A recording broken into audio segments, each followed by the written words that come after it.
in theory, cancel culture sounds like a very, very good idea. It sounds like a very positive movement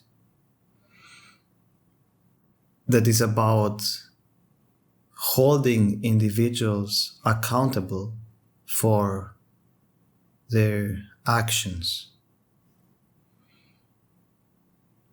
It's supposedly about shedding light on the bad behavior of some people in order to protect others and to stop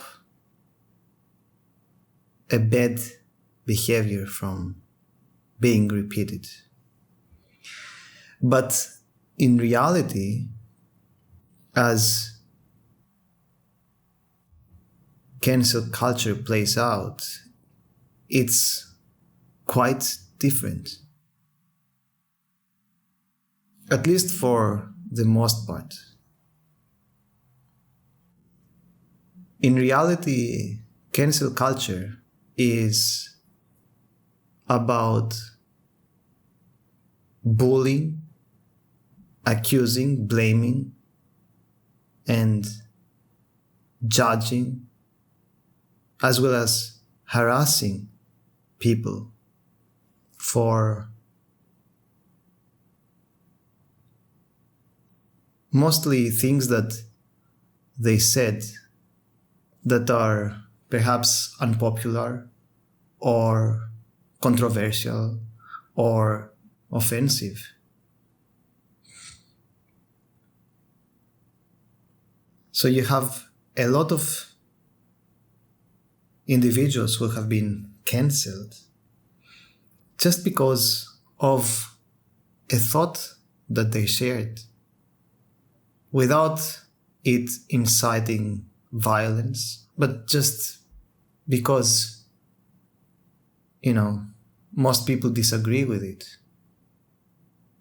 They're like, you said that, we are going to shut your mouth because we don't like what you're saying.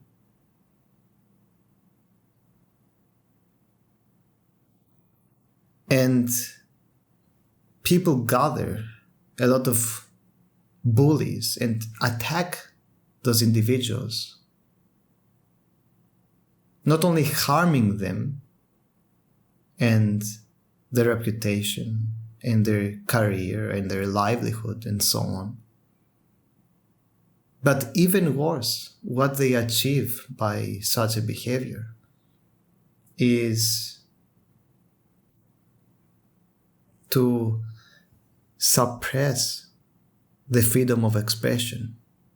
They cause collective harm. Because when many people see people being, attacked and ostracized like that, then they themselves become afraid to speak out their mind, to say what they think, what they believe, out of fear that they might be attacked and punished and ostracized for simply expressing their views. And what does that mean? That social progress is being stifled because progress, true social and cultural progress, depends on how well people can communicate and share ideas, exchange opinions and beliefs. Disagreement is not something bad. It is something very positive to society. Because disagreement helps us to strengthen our arguments, but also to reconsider what we think and to consider new perspectives and change our minds when we're presented with new information or conflicting information. Disagreement makes us think and better analyze things and better understand ourselves and the world that we are living in. So cancel culture is not a positive force. And the other thing that I find to be very ugly and toxic is that it turns people into monsters. They say, you said that we don't like, therefore you're an evil person.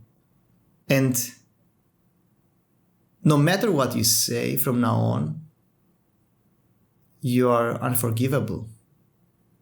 Sometimes people are being cancelled for things that they said a decade ago. Since then, those people might have changed a lot. Some might have not, but a lot have. And many of the things that people express right now, they might not express in the future. So cancel culture does not give people space for improvement. It does not see that people are changing. But people like to demonize others. Bullies like to hurt others because this way they themselves feel superior. It's an egoistic thing. Putting others down helps them feel more important. They're trying to fight monsters, and they themselves turn into monsters in the process. And those monsters that they're fighting against are usually just a projection of their own minds. They see on others suppressed parts of themselves. Cancel culture is, for the most part, negative.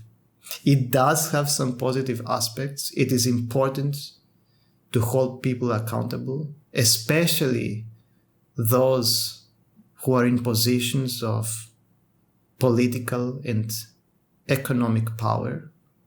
But for the most part, it's about hurting people, punishing people, and preventing discussion and critical thinking.